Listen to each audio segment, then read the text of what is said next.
قطعی‌مگان و شناسایی روشنی داشته؟ گرمی واقعی 50 سال از روی کار کردیم فیلم ها دوستی رفیقی البته درباره همین قطعی‌مگان سخن گرمی واقعی گفت سال 1954 فاکولته اکتوری تاشکند گروه تاجیکی ختم کرد از سال 1955 در تئاتر لاهوتی کار میکرد و ما سال 1960 آمدیم من محمود واحد و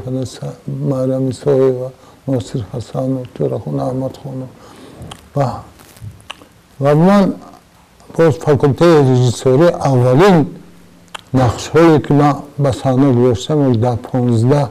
نمایشنامه هایی که من به صحنه گذاشتم گرمیز جعفری گفت رول اساسی میدادم من رستم سهراب سال 1967 گذاشتم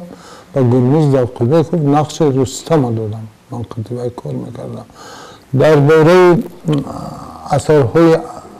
دراماتورگی اروپا میگفتن گرمیز جعفری من در تمام نمایشنامه ها با گرمیز جعفری کار میکردم گرمیز جعفری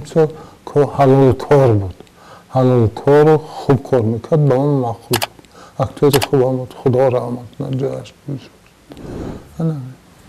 بهترین استاد خیلی استاد دستون دیگر تشویش نامد دیگر سلامت باشید